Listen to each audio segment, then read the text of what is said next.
सभी को good morning. मीठी मीठी राम राम। सर्दी धीरे धीरे बढ़ रही है। कोहरा छाने लगा है। आज का तो मौसम भी और भी जोरदार हो रखा है। आज तो धूप भी नहीं निकल रही है और न ही निकलने के कोई आसार हैं। शुरुआत करते हैं आज की ताज़ा खबरों के साथ। आज सबसे पहले आज का आपके लिए कोटेशन रहेगा। अच्छा कोटेशन है कि शांत मन गुस्से को करुणा और नफरत को प्रेम में बदलने की क्षमता जगाता है। यानी व्यक्ति का शांत मन जो होता है वो गुस्से को दया में और नफरत को प्रेम में बदलने की क्षमता रखता है या जगाता है। यानी व्यक्ति जितना ज्यादा शांत रहेगा, जितना व्यक्ति को अपने मन पे कंट्रोल होगा, उतना ही व्यक्ति गुस्से को कंट्रोल कर सकता है, नफरत को प्यार में बदल सकता है। जो व्यक्ति जितना ज्यादा गुस्सा करेगा, जिसका मन जितना ज्यादा दौड़ेगा, वो व्यक्ति उतना ही ज्यादा परेशान भी रहेगा। आज की पहली खबर देश को लेके है। वो देश चिंतनीय खबर है कि पड़ोसी देश में प्रतिद्वंदियों की बढ़ती पैठ राष्ट्रीय सुरक्षा के लिए खतरा है। उसका मीनिंग भी आप समझ गए होंगे कि जब से शेख हसीना की विदाई बांग्लादेश से हुई है, तब से बांग्लादेश में उथल पुथल मची है। बांग्लादेश पे लगभग चीन और पाकिस्तान ने कब्जा कर लिया, या ऐसा कहें कि बांग्लादेश चीन और पाकिस्तान के दबाव में आ गया है। वहां पे उनकी शक्तियां काम कर रही हैं। यह भारतीय सुरक्षा के लिए सबसे बड़ा खतरा है। खबर में था कि बांग्लादेश में चीन अपना एयरबेस बना रहा है और 8 पनडुब्बियों वाला अड्डा भी बनाएगा और उसकी दूरी मात्र भारतीय सीमा से 15 किलोमीटर दूरी रहेगी। पाकिस्तान और चीन बांग्लादेश में पांव पसार चुके हैं। यह भारत की सुरक्षा के लिहाज से काफी चिंताजनक विषय है।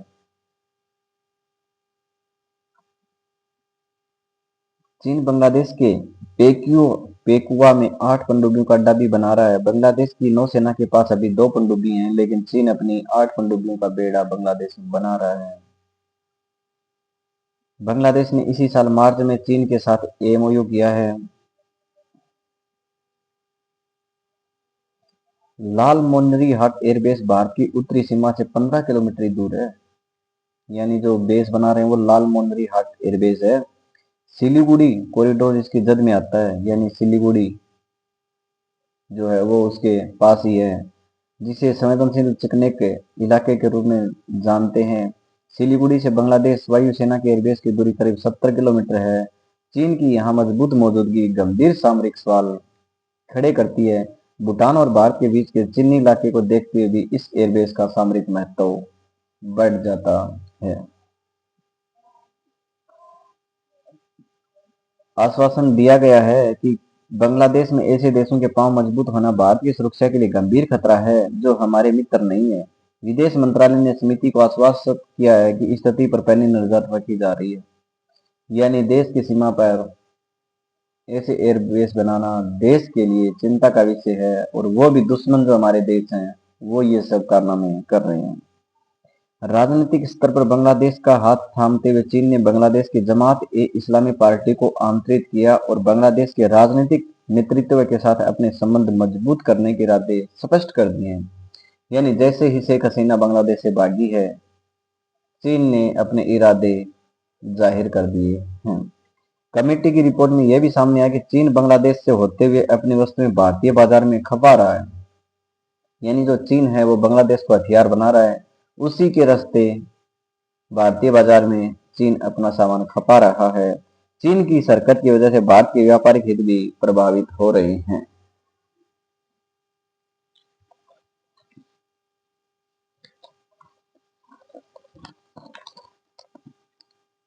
यानी आज की जो समस्या है ये आने वाले समय में बहुत बड़ी समस्या हो सकती है। आज का दिन खास दिन रहा। 19 दिसंबर 1927 को हमारे देश के स्वतंत्रता सेनानी राम प्रसाद बिस्मिल, अशफाक उल्लाह खान और ठाकुर रोशन सिंह को फांसी दी गई थी। इनको फांसी जो काकोरी ट्रेन डाकौती कांड हुआ था, यानी काकोरी जो ट्रेन था काकोरी में लूटी गई थी, डकैती जो ट्रेन में की गई थी सामान की, उसमें ये शामिल थे, इसलिए इन तीनों की फांसी दी गई। इसलिए आज उनकी शहादत का दिन रहेगा 19 दिसंबर 1927। राम प्रसाद बिस्मिल, अशफाक उल्लाह खान, ठाकुर रोशन सिंह अच्छे क्रांतिकारी थे। अगली खबर गणतंत्र दिवस को लेकर रहेगी, यानी जो 26 जनवरी आएगी 2026 में, उसमें उर्सुला और कोस्टा विशेष मेहमान होंगे। ये उर्सुला और कोस्टा कौन है ये आपको बता देता हूँ। 2026 की गणतंत्र दिवस परेड में इस बार यूरोपीय आयोग की अध्यक्ष, यानी यूरोपीय आयोग की अध्यक्ष हैं उर्सुला वॉन्डर लाइन, और यूरोपीय परिषद के अध्यक्ष हैं एंटोनियो कोस्टा। यानी यूरोपीय आयोग के अध्यक्ष उर्सुला वॉन्डर लाइन है और यूरोपीय परिषद के अध्यक्ष एंटोनियो कोस्टा मुख्य अतिथि हो सकते हैं। दोनों शीर्ष नेता भारत यूरोपीय संघ शिखर सम्मेलन के लिए भी उसी समय भारत आ रहे हैं। इसका आयोजन 26 जनवरी के आसपास होना ही है। इस साल 26 जनवरी को मुख्य अतिथि कौन था बता देता हूँ। इंडोनेशिया के राष्ट्रपति प्रोबोवो सुबियांटो मुख्य अतिथि थे। अगली खबर बिहार से आ रही है। ये खबर हालांकि 3-4 दिन से चल रही है कि कोई डॉक्टर थी, यानी डॉक्टर बनी थी, उसको वहाँ के मुख्यमंत्री नीतीश कुमार जी हैं, वो प्रशस्ति पत्र दे रहे थे मंच पे, तो उन्होंने वो हिजाब पहन के उसका हिजाब हटा दिया। वो अब लड़ाई है वो अब बढ़ गई है, उसका विरोध शुरू हो गया है। बिहार में नियुक्ति पत्र वितरण के दौरान आयुष डॉक्टर नुसरत परवीन का हिजाब हटाने का मामला तुल पकड़ता जा रहा है। लोग बोल रहे हैं कि नीतीश कुमार को बिना शर्त माफी मांगनी चाहिए। वहीं राज्य के अल्पसंख्यक कल्याण मंत्री जमा खान ने कहा नीतीश कुमार चाहते थे कि समाज उस लड़की का चेहरा देखे जब वह जीवन में सफल हो जाए। यानी उस नीतीश कुमार जी के बचाव में मंत्री जी बोल रहे हैं कि नीतीश कुमार जी ने तो वो घूंघट इसलिए हटाया था कि लोग उसका चेहरा देख सकें, जो युवती समाज में पहचान बनाने जा रही है। स्वास्थ्य मंत्री मंगल पांडे ने कहा कि उन्हें पता नहीं है कि डॉक्टर ने ड्यूटी ज्वाइन करने से मना कर दिया है। हालांकि उस डॉक्टर ने अब ड्यूटी ज्वाइन करने से भी मना कर दिया है कि मैं बिहार में कोई भी नौकरी नहीं करना चाहती।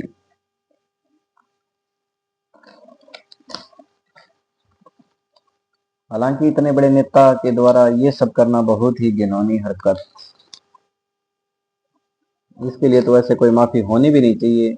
इतना बड़ा व्यक्ति इतने बड़े पद पे है, देश राज्य का अपना प्रथम व्यक्ति कहे मुख्यमंत्री जी, वो ऐसी हरकत करेंगे तो बाकी राज्य की जनता पे क्या असर पड़ेगा। अगली खबर रहेगी कि गूगल ने दुनिया में पहली बार भारत में अपना क्रेडिट कार्ड लॉन्च किया है। यानी दुनिया में गूगल ने पहली बार अपना क्रेडिट कार्ड लॉन्च किया और वो भी भारत में किया है। यह कार्ड एक्सिस बैंक के साथ मिलकर रुपे नेटवर्क पर जारी किया गया है। यानी इसमें जो सहायता रहेगी वो एक्सिस बैंक की रहेगी। यह क्रेडिट कार्ड गूगल पे से जुड़ा है, यानी ये कार्ड है आपके गूगल पे से जुड़ा है। इसे यूपीआई से लिंक कर सकते हैं, आप इसे यूपीआई से भी लिंक कर सकते हैं। अगली खबर है कि एयर इंडिया को Travel Plus Leisure India and South Asia Awards 2025 में बेस्ट डोमेस्टिक एयरलाइन चुना गया है। एयर इंडिया को बेस्ट एयरलाइन चुना गया है एशिया की। यह अवार्ड एयर इंडिया को लगातार दूसरे साल मिला है, यानी पिछले साल भी यह अवार्ड एयर इंडिया को मिला था, इस साल भी इसी को मिल गया है। यह सम्मान यात्रियों के वोट के आधार पर दिया जाता है, यानी ये जो सम्मान है किसी भी एयरलाइंस को यात्रियों से वोट के आधार पे दिया जाता है कि यात्री कौन सी एयरलाइन को अच्छा बताते हैं। इंडिगो के हालात तो वैसे ही पता चल गए, तो इंडियन एयरलाइंस तो आनी ही थी।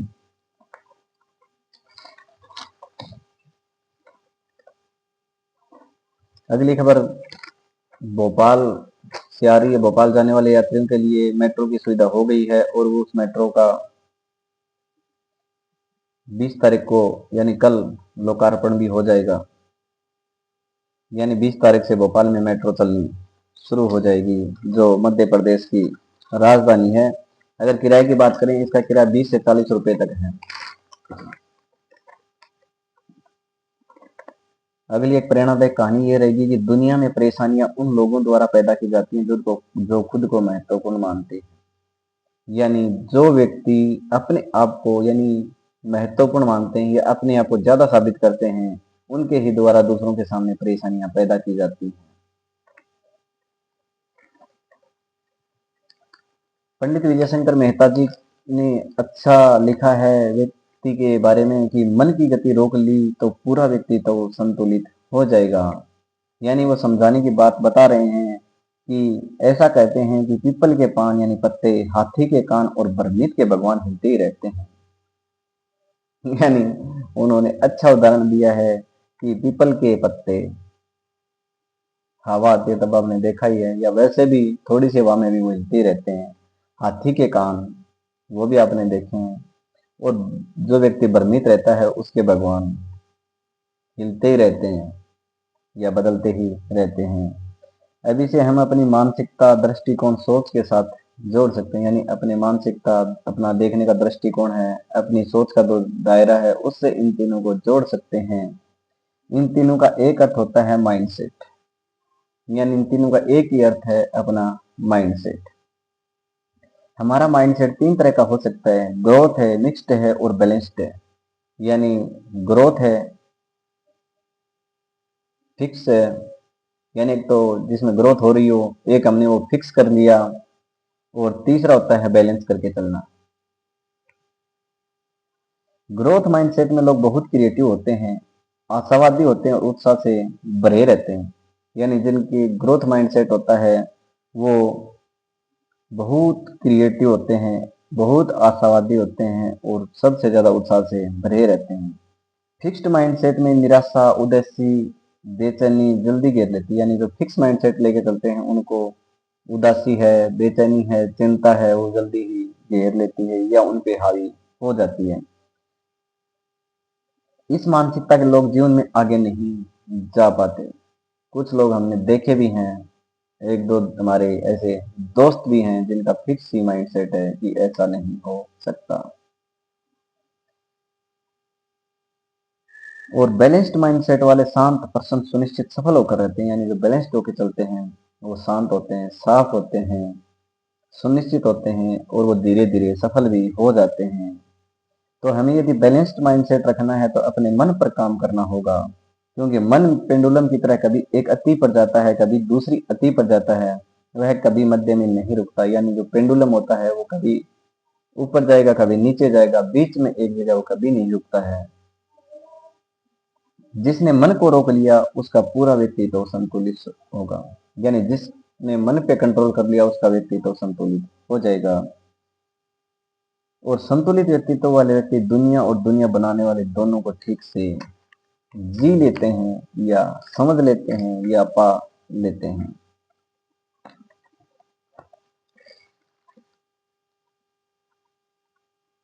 अगली खबर क्रिकेट को लेकर रहेगी कि भारत और अफ्रीका के बीच जो T20 की श्रृंखला चल रही है उसका अंतिम मैच आज होने जा रहा है। भारत श्रृंखला में 2-1 से आगे है। चौथा मैच ड्रॉ हो गया था, यानी वो शुरू ही नहीं हुआ था, और अंतिम मैच यानी पांचवा मैच आज होने जा रहा है, वो हो अहमदाबाद में होगा। नजर रहेगी कैप्टन कूल सूर्य कुमार यादव जी पे कि वो कैसा क्या करते हैं, कैसा नहीं करते हैं। अगली खबर सड़क परिवहन मंत्री नितिन गडकरी जी ने दी है, कल भी उन्होंने दी थी, आज उनकी ये दूसरी खबर रहेगी कि चलती बसों में आग लगने की घटनाएं बढ़ती जा रही हैं। देश में 3 साल में बस में आग की 45 घटनाएं घटी हैं, जिसमें 64 लोगों की मौत हो चुकी है। लेकिन ये आंकड़े झूठे ही हैं, क्योंकि कई कई बार तो देखा 13-13 तक एक साथ जाने चली जा रही हैं। देश में चलती बसों में आग लगने की घटनाओं में पिछले 3 वर्षों के दौरान 64 लोगों की जान गई है। इसमें हम बात करें अपने राजस्थान की तो 6 घटनाओं में 45 मौतें हुई, यानी सबसे ज्यादा अपने राजस्थान में। दूसरे नंबर पे हरियाणा आता है कि एक घटना में 10 मौतें हुई थी, लेकिन सबसे ऊपर अपना राजस्थान ही है कि 45, यानी इन्होंने आंकड़ा 64 का दिया है, उसमें तो 45 राजस्थान की दे दी है। अगली खबर देश के प्रधानमंत्री को है कि उनको कल भी एक देश के सर्वोच्च सम्मान से नवाजा गया है। ये ओमान का सर्वोच्च सम्मान है और ये मोदी जी को मिलने वाला 29वां सम्मान था। परसों ही उनको 28वां सम्मान दिया गया था। ओमान के सुल्तान हैथम बिन तारिक ने ओमान का सर्वोच्च नागरिक सम्मान ऑर्डर ऑफ ओमान, यानी इस पुरस्कार का नाम है ऑर्डर ऑफ ओमान, प्रदान किया। मोदी को सर्वोच्च नागरिक सम्मान देने वाला ओमान 29वां देश है, यानी ये 29वां देश था। 28 देशों ने पीएम मोदी को सर्वोच्च नागरिक सम्मान से नवाजा है। ओमान ने इस सम्मान से Nelson Mandela, queen Elizabeth, Jordan के साथ अब्दुल्ला को नवाज चुका है, यानी कल उनको 29वां सम्मान भी मिल चुका है। अगली बातें अपने पारिवारिक रिश्तों को लेकर रहेंगी, या हंसी खेल वाली, हंसी मजाक वाली, या ये कहें कि विचारणीय विषय रहेगा। हर युगल दाम्पत्य के दायरे में कदम रखते हुए कई रूप पहले सपने देखता है, यानी शादी से पहले लोग बहुत ज्यादा सपने देखते हैं। हकीकत की जमीन धीरे धीरे उभरती है, तब बहुत सारी शिकायतें सिर उठाती हैं। बदलते वक्त के साथ इस रिश्ते के रंग भी बदलते हैं, ये स्वीकार्यता जरूरी है। यानी जैसे रिश्ता धीरे धीरे बढ़ता है, उसके रंग रूप और बदलते रहते हैं, और इसको स्वीकार भी करना चाहिए। वो क्यों बदलता है, क्या बदलता है, इसमें यही था कि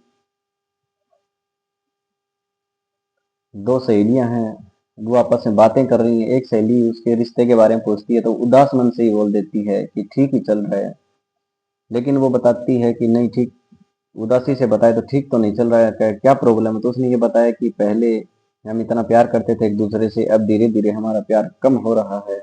मैं सोचती हूँ कि मैंने या तो गलत व्यक्ति चुन लिया या गलत इंसान चुना है। लेकिन वो बताती है कि परिवर्तन ही संसार का नियम है, वो परिवर्तन सभी में होता है। तो वो बताती है कि बदलाव न तो उसमें आया है, न उसके पति में आया है, बदलाव तो उनके जीवन की परिस्थितियों में आया है। हर दाम्पत्य अपने सफर में कभी न कभी ऐसा महसूस करता है, लेकिन अगर गहराई से देखा जाए तो रिश्ता और प्रेम वही मौजूद रहते हैं, बस जिम्मेदारियां बढ़ जाती हैं और परिपक्वता अपनी आप जगह ले लेती है। यानी रिश्ता वही है, व्यक्ति पे जिम्मेदारियां बढ़ जाती हैं और व्यक्ति परिपक्व हो जाता है, इसलिए ये परिवर्तन दिखाई देता है। अगर बात करें कि शादी के बाद रिश्ता बदलने के असली कारण क्या क्या हैं, तो इसमें पहला यही है कि शुरुआती प्रेम की कमी खलती है। यानी शादी के शुरुआती वर्षों में पति और पत्नी के बीच जो आकर्षण होता है वह हमेशा के लिए बरकरार नहीं रह सकता। जैसे जैसे वक्त गुजरता है यह स्वाभाविक रूप से कम होने लगता है। विवाह का समय अल्हड़ प्रेम और पागलपन धीरे धीरे बदलता है और उसकी जगह परिपक्वता ले लेती है। बच्चे भी हो जाते हैं, व्यक्ति को बच्चों का भी ध्यान रखना होता है, सामाजिक जिम्मेवारियां बढ़ जाती हैं, पारिवारिक रिश्ते भी निभाने जरूरी होते हैं, काम भी देखना होता है।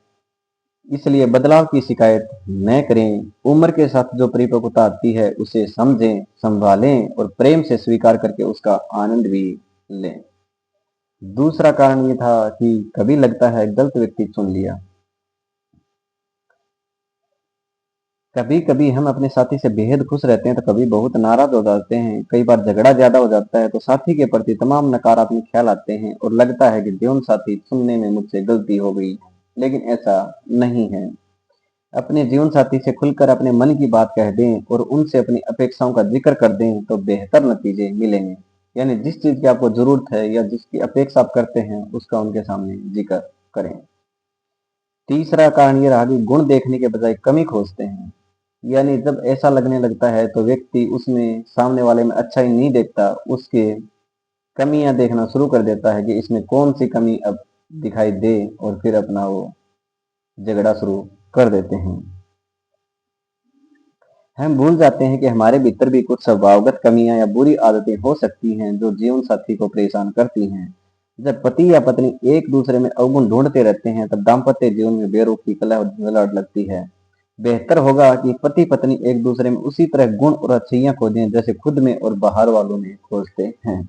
यानी वो एक दूसरे में ही वो अच्छाई खोजें जो वो खुद में और बाहर वालों में खोजते हैं। यानी बात बात पे ताने देना कि वो ऐसा इतना अच्छा है, तुम इतने अच्छे क्यों नहीं हो, इन सब में व्यक्ति उलझ जाता है।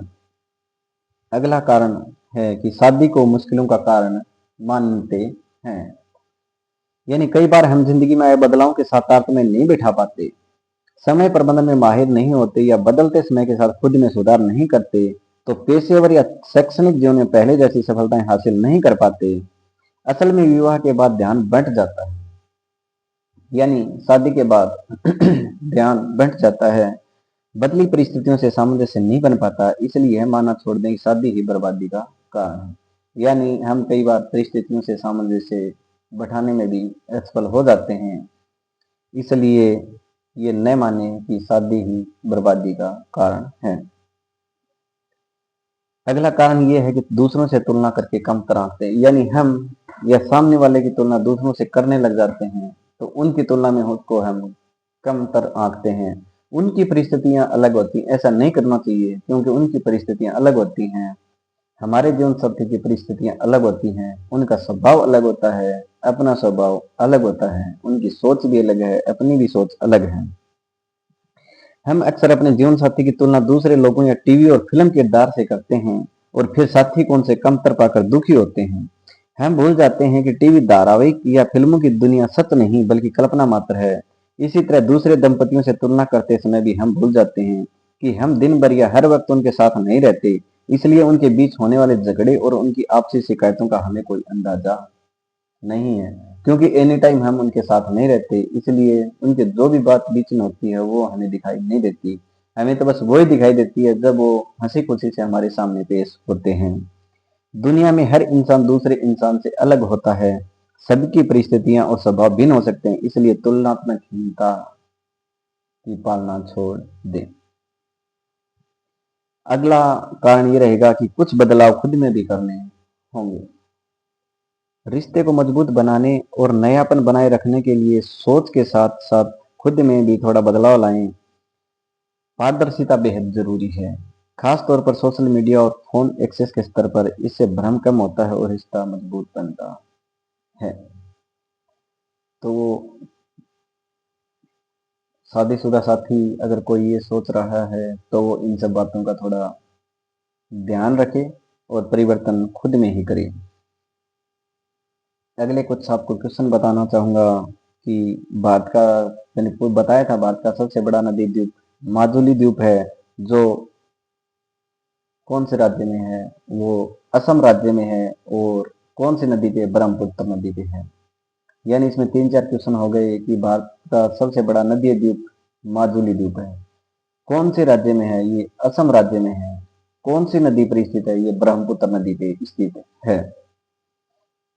अगला बताया था मैंने आपको, एक क्वेश्चन और भी बताया था आपको याद होगा, गीता रहस्य पुस्तक किसकी थी? तो वो पुस्तक लोकमान्य तिलक की थी। अगर बात करूं उस पुस्तक में क्या है, तो ये पुस्तक भगवद गीता के कर्म योग के सिद्धांत पर आधारित है। अगला क्वेश्चन मैंने आपको एक और बताया था कि एशिया का सबसे बड़ा सक्रिय ज्वालामुखी कौन सा है? तो ज्वालामुखी है माउंट आसो। अगर बात करें कौन से द्वीप पे है, तो ये एशिया के क्यूशू द्वीप पर स्थित है। जो क्यूशू द्वीप है वो जापान में स्थित है। अगला एक क्वेश्चन मैंने और भी बताया था कि मेगस्थनीज है, ये मौर्य काल में यूनानी राजदूत बन के भारत आया था। वो किस शासक का, अगर ये कहेंगे किस शासक का दरबारी था, तो वो सेल्यूकस निकेटर का था। और भारत में वो चंद्रगुप्त मौर्य के दरबार में आया था।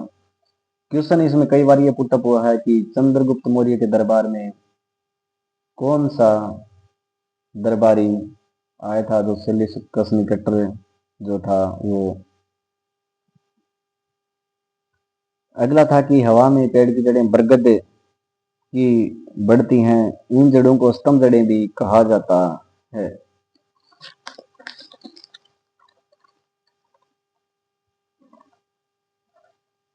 अगला खबर हमारे लिए ये रहेगी कि पेरेंट्स जो हैं वो बच्चों के विषय चुनने या करियर चुनने पे दबाव न बनाएं। माता पिता को लगता है कि हम अपने बच्चे को डॉक्टर बना देंगे, इंजीनियर बनाएंगे, उसमें अच्छा खासा पैसा है, तो ऐसा न करें। बच्चों की रुचियों का भी ध्यान रखें। प्रति करियर का चुनाव कमाई कमाई देखकर न करें। प्रतिस्पर्धा भरे इस माहौल में कहीं आप अपने बच्चे पर कमाई के आधार पर करियर चुनने का दबाव तो नहीं डाल रहे हैं।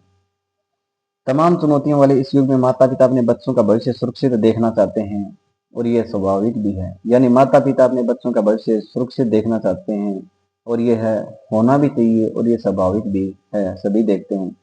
लेकिन इसी प्रवाह की राह पर चलते हुए वे अनजाने में बच्चे पर पैकेज बेस्ड करियर का दबाव डाल देते हैं। इंजीनियर बन जाओ, डॉक्टर बन जाओ, इसी में पैसा है, यह वाक्य देश के लाखों बच्चों के बचपन का हिस्सा बन चुका है। इसी दबाव में बच्चे अक्सर अपनी रुचियों और प्राकृतिक प्रतिभा से दूर होने लगते हैं। विशेषज्ञों के अनुसार इस दबाव के चलते बच्चे पर कई नकारात्मक प्रभाव भी पड़ते हैं। यानी विशेषज्ञों ने बताया भी है कि इससे बच्चे पर नकारात्मक प्रभाव भी बहुत ज्यादा पड़ता है। सपना किसका, कैसे जांचें। आपको ध्यान रखना है कि यह करियर विकल्प आपका जुनून है या बच्चे के गुणों को देखकर आपने तय किया है। यानी करियर विकल्प जो है वो बच्चे के जुनून को देख के ही चुने। बच्चा किस काम में समय बिताना पसंद करता है जिसमें उसे थकान महसूस नहीं होती। यानी ये भी आपको देखना है कि बच्चा कौन से काम में रुचि लेता है, यानी कौन से काम में जीना पसंद करता है जिससे उसे थकान महसूस भी नहीं होती। अगर आप ये सोचते हैं कि पैसा ही सबसे अहम है, तो आप आगे का खर्चा भी थोड़ा ध्यान भी रखें। बाद में माता पिता उस चीज के दबाव में भी आते हैं, बच्चों को टॉर्चर भी किया जाता है, बच्चे परेशान भी होते हैं, और बच्चे खुदकुशी करने के आतुर हो जाते हैं, या वे अपराधी प्रवृत्ति में आ जाते हैं। इसमें भी यही है कि माता पिता शुरुआत में तो ये सोच लेते हैं बच्चे को हम इंजीनियर बना देंगे, डॉक्टर बना देंगे, वो फीस तो देख लेते हैं, लेकिन ये नहीं देखते कि उसमें हॉस्टल का खर्चा कितना होगा, बुक्स का कितना होगा, आने जाने का है, रहन सहन का है, क्योंकि वहाँ का रहन सहन भी फिर बच्चे अलग ही उसी हिसाब से अपनाते हैं। तो माता पिता वो खर्चा उसमें ऐड नहीं करते, बाद में वो दबाव में आ जाते हैं। क्या पता बच्चा वहाँ सक्सेस भी हो, बच्चा वहाँ पे फेल भी हो जाए, या बच्चा बीच में भी अपनी पढ़ाई छोड़ दे, तो फिर वो भरपाई आप कैसे करेंगे। इसलिए हर चीज का बैलेंस बना के देखें। अगर नहीं संभले तो इसमें यह भी है कि आप बच्चे पे दबाव बनाएंगे तो क्या क्या उसमें हानियां हो सकती हैं। पसंद को बार बार दबाने से बच्चे में यह भावना आती है कि उसकी राय मायने नहीं रखती। यानी बच्चे की हम पसंद को बार बार दबाएंगे तो बच्चे को ये लगता है कि उसकी भावना तो यहाँ पे कोई मायने नहीं रखती है। इससे आत्मविश्वास टूटने लगता है और वह खुद को कम काबिल मान जाता है, यानी अन्य बच्चों की तुलना में वह अपने को हीन मानने लग जाएगा। दूसरा, बच्चे में अरुचिकर विषय पढ़ना मानसिक थकान और तनाव को बढ़ाता है। यानी जिस विषय में बच्चे की रुचि नहीं होगी, अगर वो विषय वो पढ़ेगा तो उसके मानसिक थकान और तनाव बढ़ जाएगा। बच्चा केवल पढ़ाई कर रहा होता है, उसे जी नहीं रहा होता है, जिससे तनाव कई गुना बढ़ जाता है। यानी बच्चा सिर्फ उस बुक्स को पढ़ रहा है लेकिन उन बुक्स में जी नहीं रहा है। कैरियर का यह दबाव बच्चों में लगातार डर, बेचैनी और घबराहट पैदा करता है। यह तनाव आगे चलकर एंजाइटी और नींद की समस्याओं का कारण बनता है। यानी यह तनाव आगे चल के एंजाइटी और नींद की समस्या का भी कारण बन सकता है। पसंद और प्रतिभा को दबाने से बच्चों की प्राकृतिक रचनात्मकता कमजोर हो जाती है। वे अपनी हॉबी छोड़ देते हैं, जिससे अवसाद भी हो सकता है।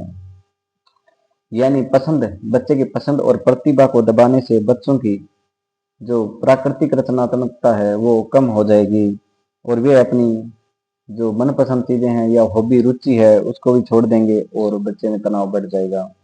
बच्चे नाराजगी के डर से अपनी सच्ची पसंद छुपाते हैं। यह चुप्पी लंबे समय में माता पिता और बच्चों के रिश्तों में भावनात्मक दूरी पैदा कर देती है। यानी बच्चे अपनी भावनाओं को दबाने लग जाएंगे, धीरे धीरे वो माता पिता के बीच तनाव में या भावनात्मक दूरी भी कम हो जाएगी। बच्चे अपने माता पिता को कम समझने लगेंगे या उनकी बात नहीं मानेंगे।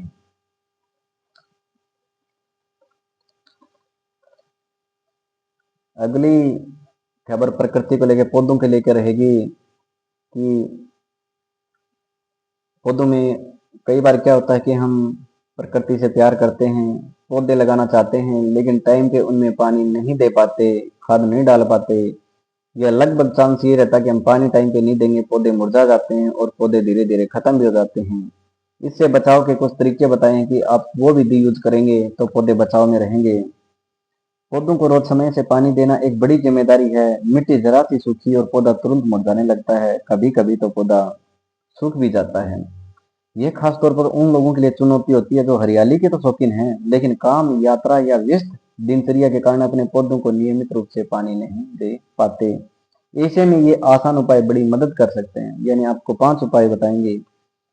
बोतल से बूंद बूंद पानी, यानी आपको एक बोतल में जो ढक्कन होता है बोतल का, उसमें 4-5 पतले से छेद कर देने हैं और गमले में पौधा लगा के या कहीं गड्ढे में पौधा लगा के उसमें बोतल को ढक्कन की साइड दबा देना है पानी का भर के। धीरे धीरे पानी उस पौधे की जड़ों में रिश्ता रहेगा और बोतल ये कम से कम 4-5 दिन चल भी जाएगी। भरे बर्तन में रखें पौधे, यानी ये विधि मैंने पहली बार देखी है कि इसे डबल पॉट तकनीक भी कहते हैं। पौधे के गमले से थोड़ा सा बड़ा गमला या गहरी ट्रे लें, यानी जो पौधे का गमला है उससे थोड़ा बड़ा हमें एक दूसरा गमला लेना, या कोई ट्रे मान लो या कोई परात मान लो, वो लेना है। बड़े गमले में पानी भरें और पौधे का गमला उसमें इतना रखें कि वादा डूब जाए, यानी जो बड़ा पॉट है उसमें आप पानी भर दें और बीच वाले गमले इतना रखें कि आधा बीच वाला गमला उसमें डूब जाए। ट्रे रख रहे हैं तो उसमें पानी भरें और गमला उसके अंदर रख दें। निकासी वाले छेद के माध्यम से पानी धीरे धीरे जड़ों तक पहुंचता रहेगा। यह तरीका लगभग 1 हफ्ते तक पौधे को पानी देगा। तीसरा इसमें तरीका है कि ड्रिप विधि से भी आप पानी दें। गमले के पास एक स्टैंड और पानी से भरा बड़ा बर्तन या बाल्टी आप रख सकते हैं। एक मोटी सूती रस्सी का एक सिरा बाल्टी में और दूसरा सिरा गमले की मिट्टी में कुछ इंच अंदर दबा दें। रस्सी में हल्की ढील होनी चाहिए। यह रस्सी धीरे धीरे पानी सोखकर गमले की मिट्टी तक पहुंचाती रहती है। ध्यान रहे कि पानी से भरी बाल्टी ऊंचाई पर रखनी चाहिए। यानी ये और भी अच्छा तरीका है कि कोई भी हम टेबल पे या कोई सी दीवार पे एक बाल्टी रख दें, एक सूत की रस्सी लें और नीचे गमले रखें, उसमें सूत की रस्सी 2-3 इंच तक दबा दें। दूसरी तरफ से जो सूत की रस्सी है पानी की बाल्टी में डाल दें। मिट्टी जो है वो रस्सी का पानी अपने आप ही धीरे धीरे सोखती रहेगी। ये उपाय 7-8 दिन तक भी चल जाएगा, एक बाल्टी पानी। अगला है कि पौधे को प्लास्टिक बैग से ढकें। इससे पौधा एक छोटे ग्रीन हाउस जैसा बन जाता है। भीतर बनने वाली भाप वापस पानी बनकर पौधे पर गिरती रहती है। ध्यान रहे तरीका सिकुलेंट्स पर न आजमाएं। यानी प्लास्टिक बैग लें, उससे पौधे को ढक लें, क्योंकि जो पानी अंदर हमने डाला है वो भाप बन के बाहर उड़ता है, तो वो उससे प्लास्टिक बैग से टकरा कर वापिस उसी में रह जाएगा, जिससे पौधे में नमी बनी रहेगी।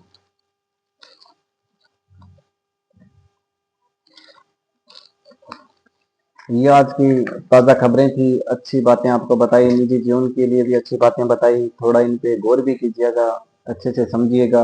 अगर वीडियो नहीं समझ में आए तो दोबारा भी उसको आप देख सकते हैं। धन्यवाद।